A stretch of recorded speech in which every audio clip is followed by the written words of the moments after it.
I asked the doctor a very simple question. It was a cardiologist in a medical malpractice case. I said, "Doctor, what is cardiomyopathy?" And you know what he answered?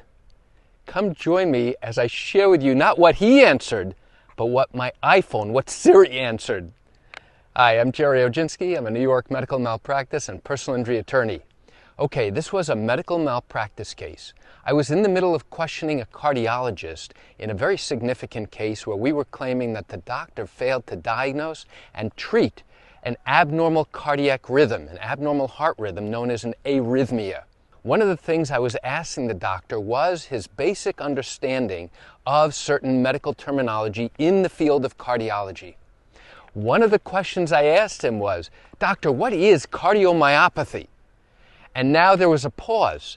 And before the doctor had an opportunity to actually answer my question, which I fully expected he would be able to answer, my iPhone, through Siri, went ahead and actually blurted out the answer. Cardiomyopathy is blah, blah, blah, blah, blah. And I started laughing hysterically. The defense attorney, who was also on this Zoom video call, started laughing, as did the doctor. Now, why was this so funny?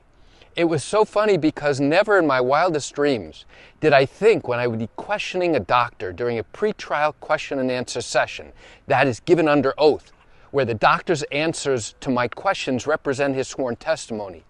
Did I ever think that my phone would go ahead and provide the answer to a question that I was asking? Now, you may have experienced that yourself, where now you're talking to somebody and now you ask a question out loud. And Siri volunteers the information before anyone has an opportunity to go ahead and answer it. Now, let's step back for a second. You might be asking yourself, why am I asking this cardiologist, someone who's been in practice for many years, someone who is board certified in not only internal medicine, but also cardiology?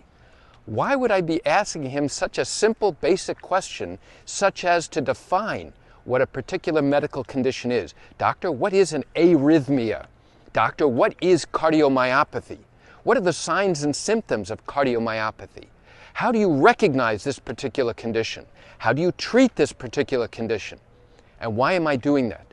Because in these medical malpractice cases where I am now questioning a doctor, I need to know whether the doctor has a basic level of understanding of what this medical terminology is. And you might be thinking, wait a second.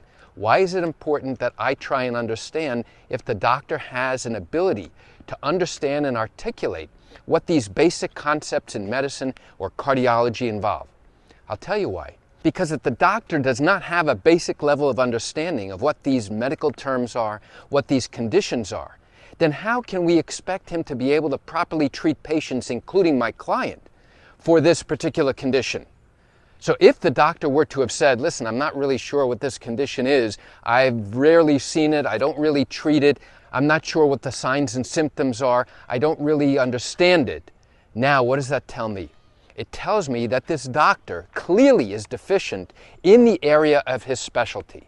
Now, has this happened before? The answer is yes. In some instances where I've questioned a doctor and asked him basic concepts in his field of medicine, the doctor has been unable to articulate what these particular conditions are or actually how to treat it.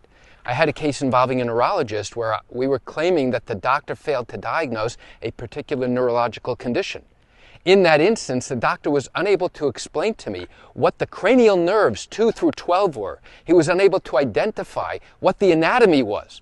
And he was unable to identify where anatomically each of these nerves ran.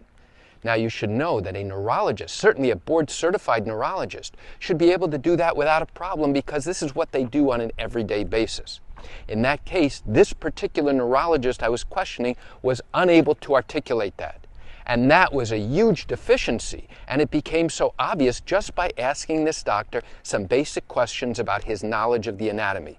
Another time I was questioning an obstetrician in a brain-damaged baby case. When I asked the doctor, what is accelerations? What is bradycardia in terms of monitoring the fetal heart rate tracing? Doctor, can you read and interpret this fetal heart rate tracing? The doctor said, no, I can't. I'm not sure what fetal bradycardia is. I'm not sure what accelerations are. Now, why is that a big deal? It's because as an obstetrician who delivers babies on an everyday basis, he should have been able to articulate with ease exactly what these medical terms meant and why it was so important. But what was interesting in that particular case was that this doctor was unable to explain to me any of that. So at a break, I spoke to his attorney privately. I said, "What's going on with your doctor? He clearly has a problem.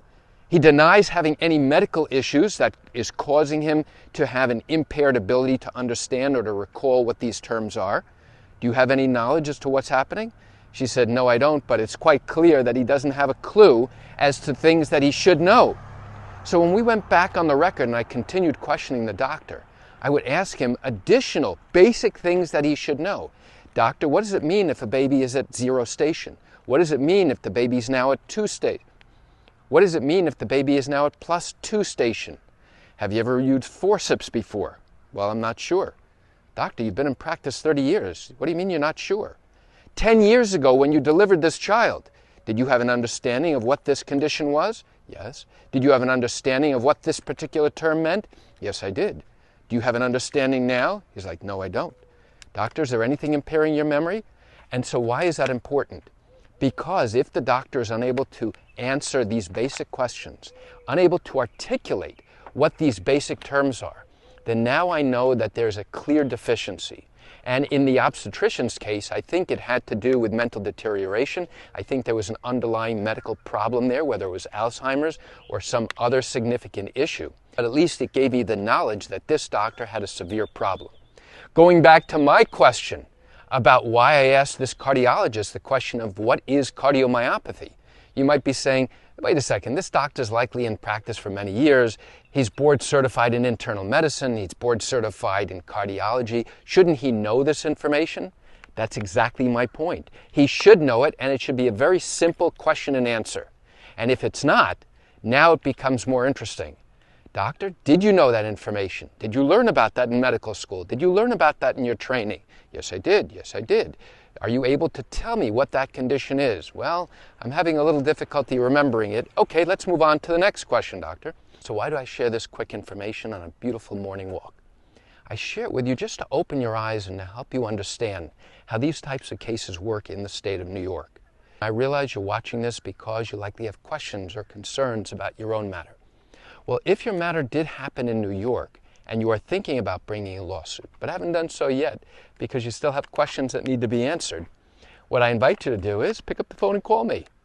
You know I answer questions like yours every single day, and I'd love to chat with you. You can reach me at 516-487-8207 or by email at Gerry, Gerry, at Oginski-law.com. That's it for today's video. I'm Gerry Oginski. Have a wonderful day.